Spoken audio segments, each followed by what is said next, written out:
Salut tout le monde, avec une autre histoire Reddit. L'histoire d'aujourd'hui est une histoire vraiment lourde sur une jeune fille de 17 ans qui a emménagé avec sa sœur pour sa sécurité, seulement pour découvrir un secret dangereux sur son beau-frère. C'est une histoire de contrôle, de courage et de découverte de son propre sentiment de sécurité. Installez-vous confortablement, profitez de l'ambiance Minecraft en arrière-plan et entrons dans le vif du sujet. Le titre est « Après que mes parents ont exigé un loyer, j'ai emménagé chez ma sœur. Son mari a pris soin de moi.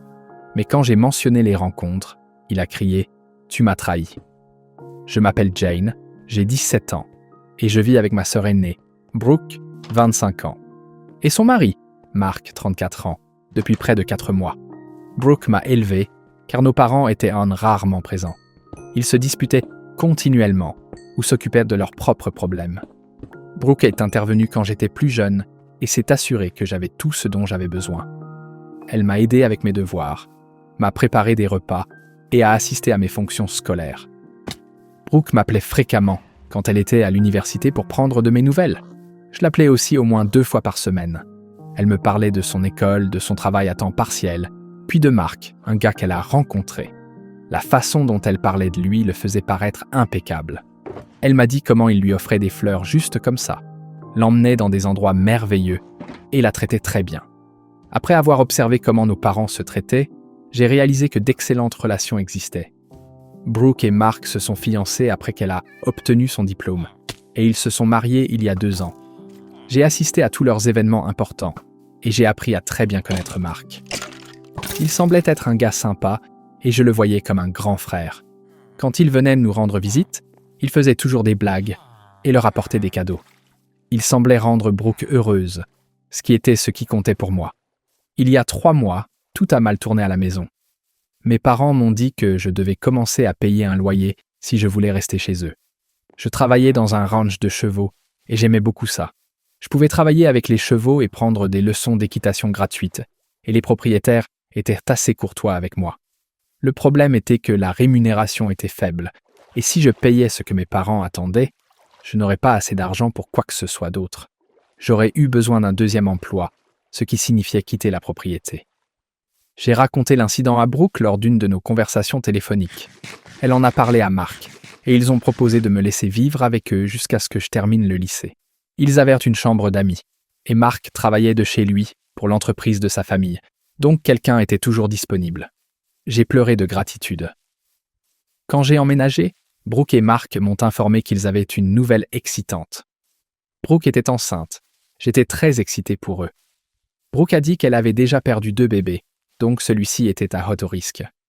Le médecin lui avait conseillé de minimiser le stress et de se détendre. Mon problème de voiture est devenu difficile peu de temps après mon emménagement.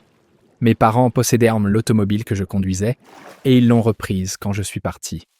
Cela ne me dérangeait pas de marcher, mais le ranch était un peu loin de leur maison. Mark a insisté pour me conduire à l'école et au travail.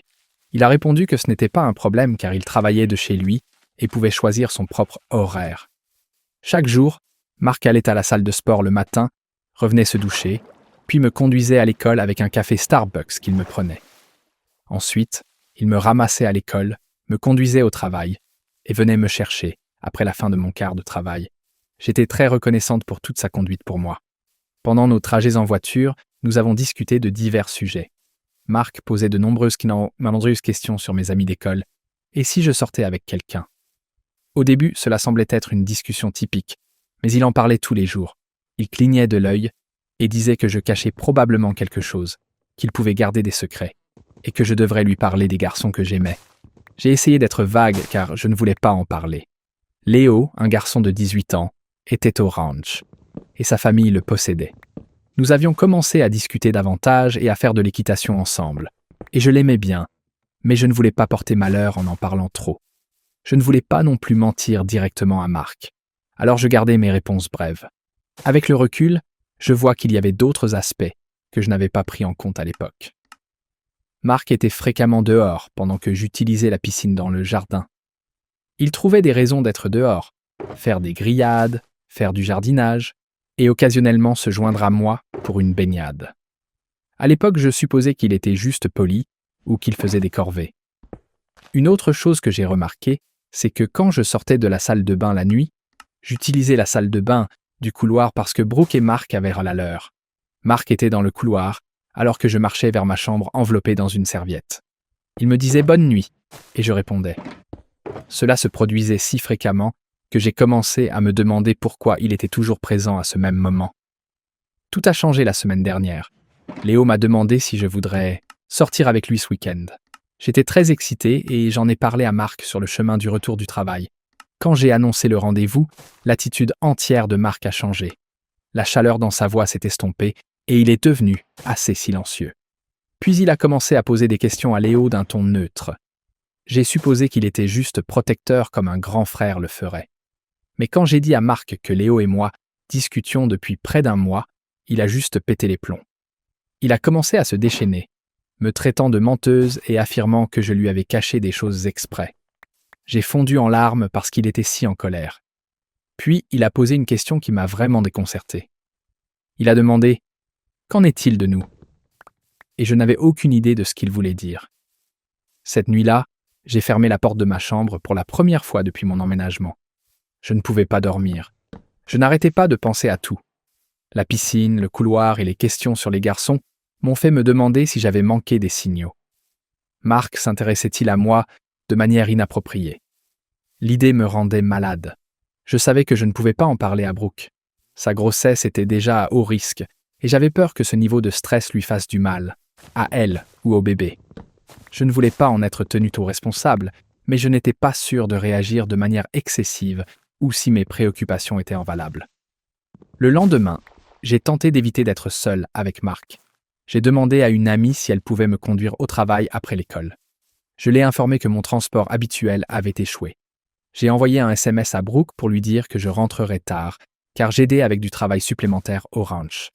Quand je suis rentré à la maison ce soir-là, Mark m'attendait dans le salon.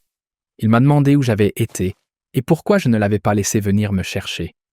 Je lui ai parlé du travail supplémentaire et je l'ai remercié de toujours me conduire. Mais j'ai aussi mentionné que mon ami avait proposé de m'aider de temps en temps. Il m'a regardé longtemps sans rien dire avant d'entrer dans la chambre de Brooke. Ce week-end-là, j'ai fait un effort pour être dans ma chambre ou avec Brooke chaque fois que Mark était là. Je l'ai senti m'observer 2 fois. Il a essayé de me parler seul, mais je me suis excusé en prétextant des devoirs ou des appels téléphoniques. Le dimanche soir, je me suis senti étouffé dans la maison. Brooke dormait pendant que Mark était dans son bureau à domicile. J'ai décidé d'aller me promener pour me vider l'esprit. Il y avait un endroit à environ 20 minutes où j'allais pour réfléchir. Je suis parti doucement et j'ai envoyé un SMS à Brooke disant que j'allais me faire une petite promenade et que je serais de retour bientôt. J'étais assise à mon endroit de réflexion depuis environ 15 minutes lorsque mon téléphone a commencé à vibrer avec des SMS de Mark me demandant où j'étais. Avant que je ne puisse répondre, il a continué à appeler fréquemment. Mes mains tremblaient tellement que je ne pouvais même pas toucher le bouton pour refuser les appels. Quand j'ai finalement répondu, il a commencé à me crier dessus, me traitant de stupide princesse et d'autres termes désobligeants. Il m'a demandé de lui envoyer ma localisation. J'ai refusé et je lui ai dit de se calmer. Dès que j'ai raccroché, j'ai appelé Léo. Je pleurais si fort que je ne pouvais pas parler, mais j'ai réussi à lui dire où j'étais. Il a dit qu'il arriverait tout de suite. Pendant que j'attendais, Mark a continué à appeler. Puis j'ai reçu un appel de Brooke. J'ai répondu, m'attendant à ce que ce soit elle, mais c'était encore Mark, jurant et m'insultant. Léo venait d'arriver et a entendu Mark au téléphone. Il me l'a pris, a informé Mark que j'étais en sécurité et de ne plus appeler, puis a raccroché. Léo m'a conduite au ranch. Il a raconté ce qui s'était passé à ses parents et ils ont proposé de me laisser rester dans leur chambre d'amis. Ils m'ont dit que je pouvais travailler des heures supplémentaires au ranch pour payer mon logement et ma pension. Je n'ai pas pu trouver les mots pour leur exprimer ma gratitude. Léo est resté avec moi cette nuit-là jusqu'à ce que je m'endorme. Le lendemain matin, j'étais trop fatigué pour aller à l'école. Je n'arrêtais pas de m'inquiéter pour Brooke, me demandant si elle allait bien et si elle comprenait ce qui s'était passé. Vers midi, je l'ai appelée. Elle a répondu à la première sonnerie. Je pouvais dire qu'elle avait pleuré. Elle a demandé si j'allais bien et m'a ensuite raconté ce qui s'était passé de son point de vue. Elle a affirmé qu'elle s'était réveillée en entendant Mark crier la nuit précédente, mais qu'elle avait fait semblant de dormir. Elle l'a entendu voler son téléphone et quitter la maison. Quand il est revenu plus tard, elle a demandé ce qui se passait et il a explosé, brisant une chaise et faisant un trou dans le mur. Elle a dit qu'elle ne l'avait jamais vu aussi en colère auparavant. Il est reparti après cela. Quand il est parti, elle a vérifié son téléphone, a vu les appels vers moi et a contacté une amie pour qu'elle vienne la chercher. Elle a essayé de m'appeler après son départ, mais j'étais déjà endormi. Je me suis excusé de ne rien avoir dit plus tôt. J'ai dit que j'étais préoccupé par sa grossesse et que je ne voulais pas lui causer de stress. Nous avons toutes les deux pleuré au téléphone. Elle m'a informé qu'elle était retournée vivre chez nos parents, qui, de manière surprenante, ont proposé de la laisser rester sans payer de loyer pour l'aider avec le bébé. C'était ironique.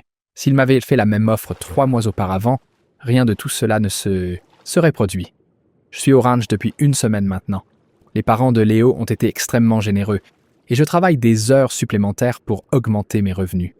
Léo et moi prenons les choses lentement, mais c'est bon d'avoir quelqu'un qui me met à l'aise. Je ne suis pas sûr de ce qui se passera ensuite avec Brooke et Mark, mais je suis soulagé que nous soyons toutes les deux loin de lui maintenant. Merci d'avoir tout lu. Tout conseil serait grandement apprécié. Mise à jour, cela fait 3 semaines que tout s'est passé et beaucoup de choses ont changé. Tout d'abord, je voudrais remercier tous ceux qui ont laissé des commentaires sur mon premier post. Pendant une période aussi difficile, vos encouragements et vos conseils m'ont été extrêmement utiles. Brooke et moi, nous sommes rencontrés pour le déjeuner la semaine dernière. Elle semblait épuisée, mais déterminée. Nous avons parlé pendant des heures, nous mettant au courant de tout ce qui s'était passé depuis cette nuit-là. Elle m'a informé qu'elle avait déposé une ordonnance de non-communication de camp contre Mark, après qu'il a continué de se présenter chez nos parents en tentant de lui parler. Selon Brooke, il a d'abord été désolé, affirmant qu'il était simplement préoccupé par ma sécurité lorsque je suis allé me promener cette nuit-là. Mais quand elle lui a dit qu'elle savait ce qu'il m'avait dit au téléphone, il a révisé sa version. Mark a commencé à dire à Brooke que je flirtais avec lui depuis des semaines et que je fabriquais des choses pour causer des problèmes dans leur mariage. Il a affirmé que j'étais jalouse de leur relation et du bébé. Brooke ne l'a pas cru. Elle a déclaré que la façon dont il a réagi cette nuit-là révélait son vrai caractère et elle n'allait pas le laisser l'influencer. Ce qui m'a vraiment étonné, c'est l'aveu de Brooke que Mark avait été autoritaire. D'une manière que je n'avais jamais vue. Elle n'était pas autorisée à sortir avec des amis sans lui. Il vérifiait fréquemment son téléphone et l'interrogeait sur chaque SMS et chaque conversation téléphonique. Il suivait même combien elle dépensait et où. Elle a affirmé qu'elle s'était convaincue que c'était normal, car il exprimait toujours sa préoccupation pour son bien-être. L'ordonnance de non-communication de Brooke a été accordée après qu'elle a montré au juge les SMS que Mark lui avait envoyés après son départ. Elle ne m'a pas dit ce qu'il disait, mais je pouvais voir à son expression qu'ils étaient méchants. Le juge a ordonné à Mark de rester à au moins 100 yards de Brooke et de moi. Nous avons également élaboré un plan pour récupérer nos affaires de la résidence. Le mari de l'amie de Brooke, Olivia, travaille comme agent de sécurité et il a accepté de nous accompagner avec mon père. Nous avons prévu une date où nous savions que Mark assisterait à une réunion de travail. Le jour où nous sommes allés récupérer nos affaires était angoissant. Nous sommes arrivés tôt, avons accédé à la clé de Brooke et avons travaillé rapidement. Papa et le mari d'Olivia ont surveillé, pendant que Brooke et moi emballions nos essentiels. Nous avons simplement retiré ce qui était définitivement à nous. Vêtements, effets personnels et documents. Brooke a posé son alliance de mariage sur le comptoir de la cuisine avec une note informant Mark que son avocat le contacterait concernant le divorce. Nous avions presque terminé quand la voiture de Mark est arrivée dans l'allée. J'ai eu l'estomac qui s'est noué. Il n'était pas censé être à la maison avant 1 heure de plus. Papa et le mari d'Olivia sont rapidement sortis pour le confronter, lui rappelant l'ordonnance de non-communication. Je pouvais voir Mark gesticuler violemment à travers la fenêtre, mais il est resté près de sa voiture. Brooke et moi avons terminé d'emballer aussi vite que possible et avons tout chargé dans nos véhicules. Alors que nous partions en voiture, j'ai remarqué que Mark nous regardait depuis l'allée. L'expression sur son visage m'a donné des frissons. Ce n'était pas de la peine ou du regret. La colère était à peine réprimée. Cette nuit-là, Mark a envoyé un courriel à Brooke. Elle me l'a transféré. Il a déclaré qu'il avait la preuve que j'avais agi de manière inappropriée avec lui et qu'il révélerait tout le monde si elle poursuivait le divorce. Brooke a répondu que toute preuve qu'il avait été déformée ou sortie de son contexte et que ces menaces étaient simplement la confirmation qu'elle avait pris la bonne décision. Le lendemain, Brooke a commencé à recevoir des appels d'amis communs, l'informant que Mark les avait contactés. Il racontait aux gens que Brooke l'avait abandonné à un moment difficile et que j'avais causé des problèmes dans leur mariage. Certains amis l'ont cru tandis que d'autres étaient dubitatifs, en particulier ceux qui avaient personnellement été témoins de son comportement autoritaire.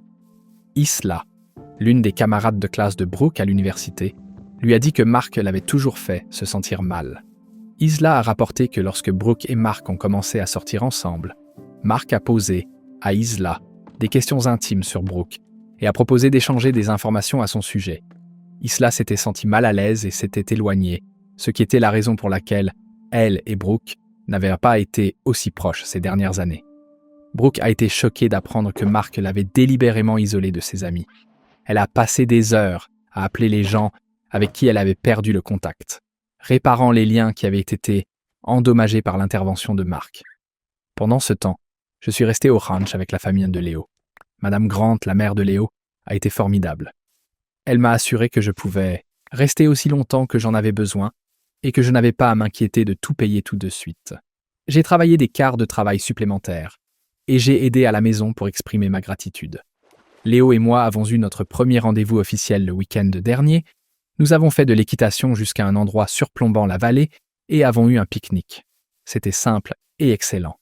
Léo a été vraiment patient et compréhensif tout au long de tout ce qui s'est passé. Il ne m'encourage jamais à en parler, mais il écoute quand je le fais. L'école a été difficile. Les rumeurs se propagent rapidement dans les petits villages et plusieurs versions de ce qui s'est passé ont circulé. Quelques personnes m'ont demandé directement si je vivais avec la famille de Léo et j'ai simplement déclaré qu'il y avait eu des problèmes à la maison. Je ne veux pas partager toute l'histoire avec tout le monde.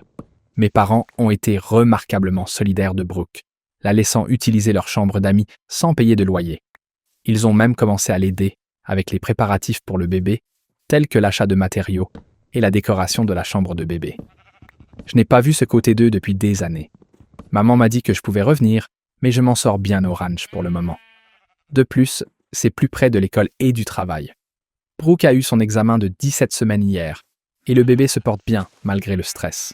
Le médecin de Brooke lui a conseillé de garder sa tension artérielle sous contrôle.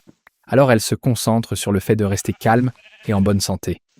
Elle a commencé le yoga prénatal et la méditation pour soulager ses angoisses. Mark a fait plusieurs tentatives pour me joindre directement, envoyant des messages par l'intermédiaire d'amis d'école ou appelant des numéros inconnus. J'ai bloqué chaque nouveau numéro et j'ai conseillé à mes amis de ne pas transférer de SMS.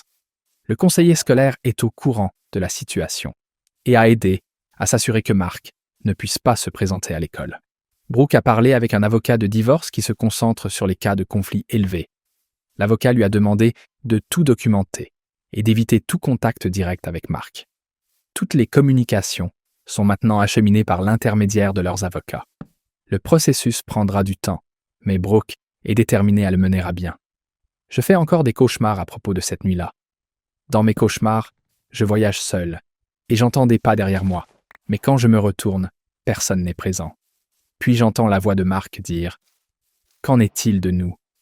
Je me réveille généralement en sueur froide. Madame Grant m'a donné un attrape-rêve à placer au-dessus de mon lit. Je ne pense pas que cela fonctionne, mais le geste signifie beaucoup. Brooke et moi communiquons tous les jours maintenant. Nous avons convenu d'être absolument honnêtes l'une envers l'autre. Peu importe à quel point la vérité peut être difficile. Elle m'a dit qu'elle se sentait mal de ne pas avoir remarqué les symptômes plus tôt, mais je lui ai rappelé que Mark avait dupé tout le monde, pas seulement elle. La semaine prochaine, Brooke et moi rencontrerons un défenseur des victimes pour explorer nos options et services. Suite au dépôt de l'ordonnance de non-communication, le défenseur a contacté pour offrir de l'aide.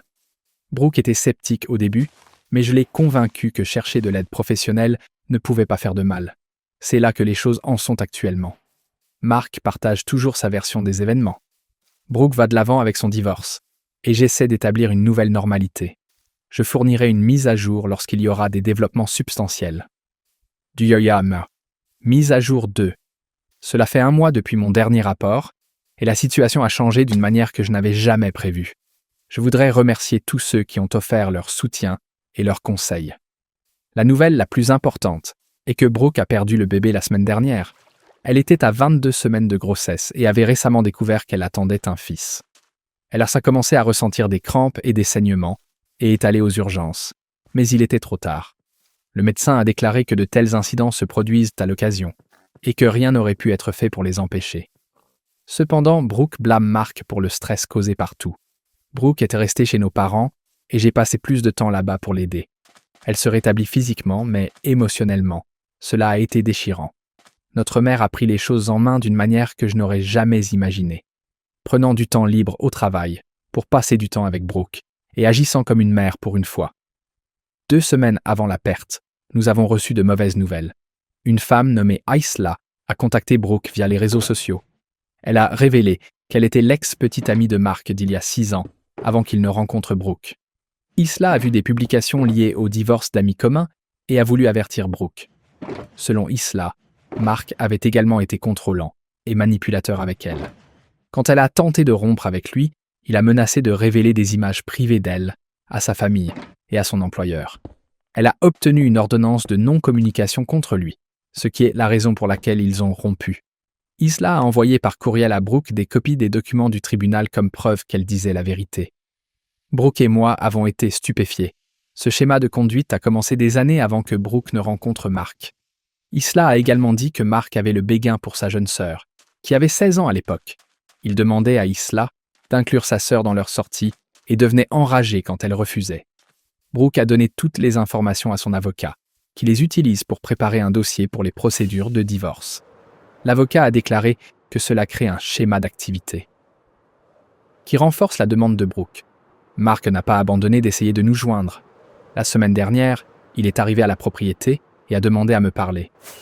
Heureusement, je n'étais pas présente, mais M. Grant l'a averti de partir immédiatement où il appellerait la police pour violation de l'ordonnance de non-communication. Mark est parti, mais m'a ensuite envoyé un courriel affirmant qu'il voulait simplement clarifier les choses et que tout le monde avait mal compris ses intentions. Léo a été d'un soutien absolu tout au long de cela. Il me conduit chez Brooke, après le travail tous les jours, et m'attend calmement, sans jamais me presser. Ses parents m'ont assuré que je pouvais rester avec eux aussi longtemps que j'en avais besoin, et ils m'ont même aidé à ouvrir un petit compte d'épargne sur lequel je dépose une partie de mes revenus hebdomadaires. Ils m'apprennent à gérer un budget et à planifier l'avenir, ce que mes parents n'ont jamais fait. L'école a été une expérience mitigée. Certains amis ont été tolérants et solidaires, tandis que d'autres ont adhéré à la version des événements de Mark. Il a raconté à d'autres que j'avais inventé des choses à son sujet parce que j'étais contrarié lorsqu'il avait établi des limites pour mon comportement dans sa maison. Quelques filles que je pensais être des amies me jettent maintenant des regards glaciaux dans le couloir. J'essaie d'ignorer cela et de me concentrer sur mes études et sur ceux qui comprennent la vérité. L'affaire de divorce de Brooke progresse. La date du tribunal est prévue pour le mois prochain. L'avocat de Brooke est certain que l'ordonnance de non-communication, le témoignage d'Isla et la preuve du comportement de Mark aboutiront à un règlement positif. Mark a été sommé de continuer à faire les paiements hypothécaires sur les résidents jusqu'à ce que le tribunal décide comment diviser leurs biens. Le défenseur des victimes avec qui nous avons parlé a été très utile. Elle a mis Brooke en contact avec un groupe de soutien pour les femmes dans des situations similaires, et elle m'a dirigé vers un groupe d'adolescents qui se réunit mensuellement pour aborder les problèmes familiaux et les compétences d'adaptation. Je ne voulais pas y aller au début, mais après la première réunion, j'ai découvert à quel point il était bénéfique de parler avec d'autres adolescents qui comprenaient les problèmes familiaux difficiles. Le week-end dernier, quelque chose d'inattendu s'est produit. La mère de Mark a appelé Brooke. Elle s'est excusée pour le comportement de son fils, affirmant qu'elle avait remarqué des signes de son caractère, dominateur au fil des ans, mais qu'elle avait trouvé des excuses pour lui.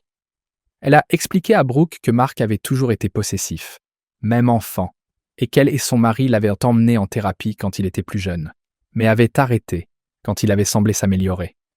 Elle s'est portée volontaire pour témoigner au nom de Brooke si nécessaire, ce qui pourrait être vital dans les procédures de divorce.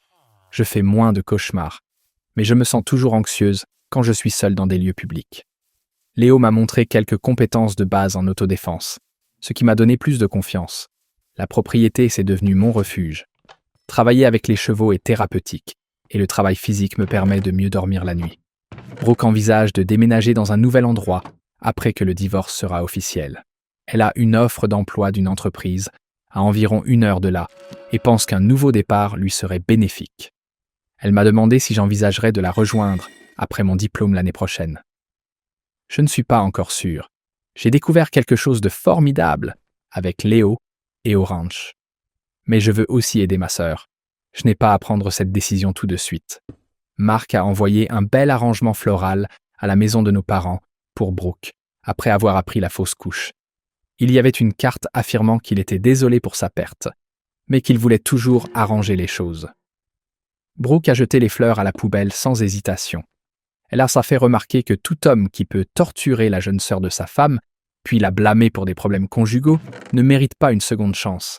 La police a contacté Brooke hier parce que Mark a été vu conduisant lentement devant la maison de nos parents, ce qui a violé l'ordonnance de non-communication.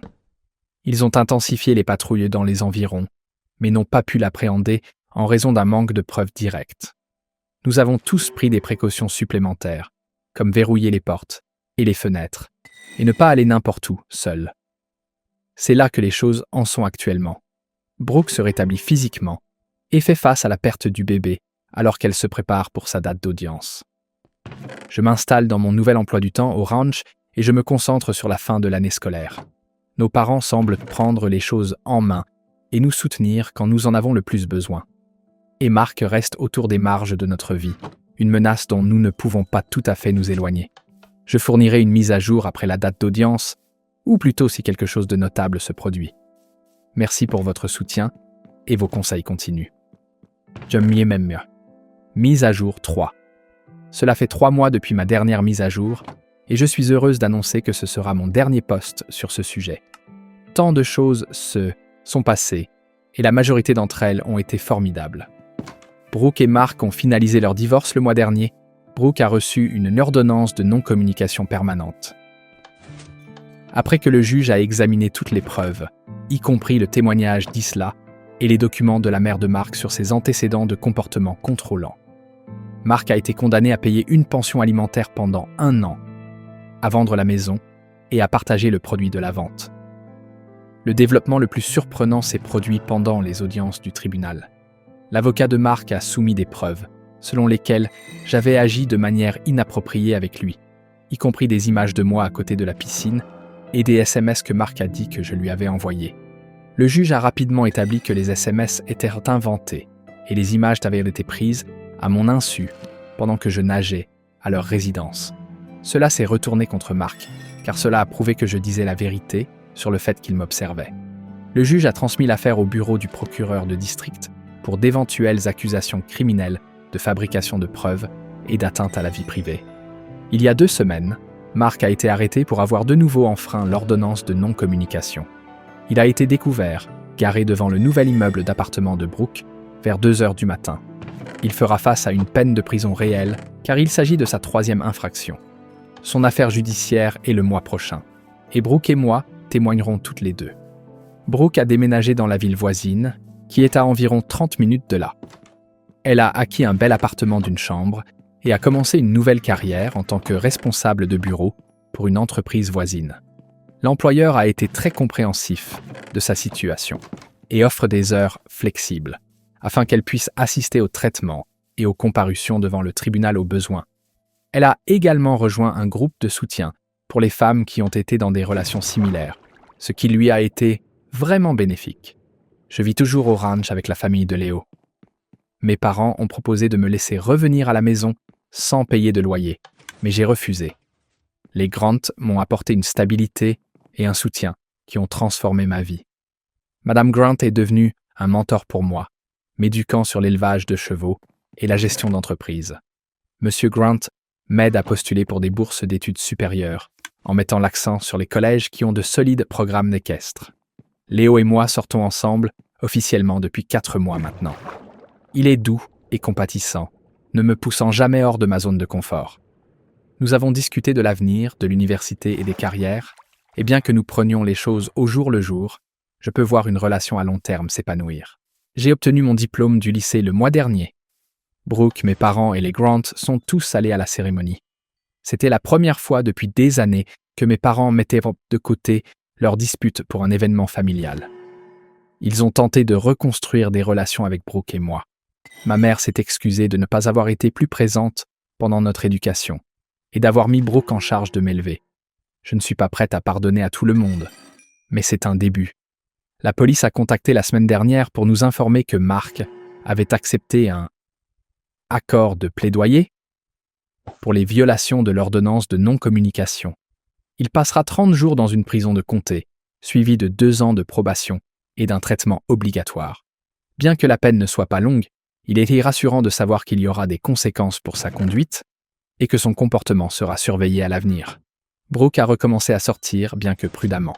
Elle a rencontré un homme par l'intermédiaire de l'animateur du groupe de soutien. Il travaille comme conseiller et comprend la douleur qu'elle a ressentie. Ils ont eu quelques rendez-vous pour un café, et Brooke dit que c'est agréable d'être avec quelqu'un qui respecte ses limites sans rien demander. Quant à moi, j'ai été admise dans un collège à environ 1 heure du ranch qui a un solide département agricole. J'ai obtenu une bourse partielle, et entre cela, mes économies en travaillant au ranch et une petite contribution de mes parents, je devrais être en mesure de couvrir la première année sans contracter de prêts supplémentaires. Léo a l'intention de fréquenter la même école, d'étudier la gestion d'entreprise et de reprendre éventuellement les entreprises de son ranch familial. J'ai rejoint un groupe de soutien pour adolescents qui est devenu une partie vitale de ma vie. J'ai développé des amis qui comprennent les relations familiales délicates et nous nous aidons mutuellement à travers les moments difficiles. Le chef du groupe a conseillé que lorsque je serai dans le programme depuis un certain temps, je devienne conseillère entre pairs, ce que j'envisage vraiment. Les cauchemars ont majoritairement cessé. Je me sens toujours anxieuse par moments, surtout dans des situations qui me rappellent cette nuit avec Mark. Mais ça s'améliore. Quand mon anxiété commence à monter, j'utilise une technique fournie par le chef du groupe pour me recentrer en me concentrant et en nommant des objets concrets autour de moi. Brooke et moi discutons tous les jours, que ce soit par téléphone ou par SMS. Cet événement a contribué à renforcer notre lien. Nous avons convenu d'être absolument honnêtes l'une envers l'autre et de ne jamais laisser personne nous séparer à nouveau. Brooke dit qu'elle est fière de la façon dont j'ai géré tout et que je suis plus forte qu'elle ne l'était à mon âge. La mère de Mark contacte occasionnellement Brooke pour s'enquérir de son bien-être. Elle m'a envoyé une merveilleuse carte de remise de diplôme avec une carte cadeau à l'intérieur. Elle a dit qu'elle admire ma ténacité et espère que je comprends que rien de ce qui s'est passé n'était ma faute. C'était inattendu, mais apprécié. Les Grants sont devenus comme une deuxième famille pour moi. Le mois dernier, ils m'ont emmené en voyage d'1 semaine à un spectacle de chevaux dans un état voisin. Madame Grant m'a mis en contact avec des dresseurs professionnels qu'elle connaît, dont l'un m'a offert un travail à temps partiel pendant les vacances universitaires. Ils m'ont fourni des contacts et des opportunités que j'ignorais auparavant. En repensant à tout ce qui s'est passé, je sais à quel point j'ai eu de la chance de quitter cet endroit quand je l'ai fait. Le comportement de Mark s'aggravait, et je crains d'imaginer ce qui se serait produit si j'étais restée plus longtemps. Je suis reconnaissante pour Léo, sa famille, le courage de Brooke, et même le soutien tardif de mes parents. La vie n'est pas parfaite. Brooke est toujours en deuil de son bébé perdu. J'ai toujours des moments de peur et nous savons que Mark sera un jour libre, mais nous allons de l'avant. Nous avons appris à détecter les drapeaux rouges dans les relations, à faire confiance à notre intuition et à apprécier ceux qui respectent les limites. Voilà pour l'histoire d'aujourd'hui. Faites-moi savoir ce que vous en avez pensé dans les commentaires et n'oubliez pas d'aimer et de vous abonner pour plus d'histoires avec l'ambiance Minecraft habituelle en arrière-plan. On se retrouve dans la prochaine.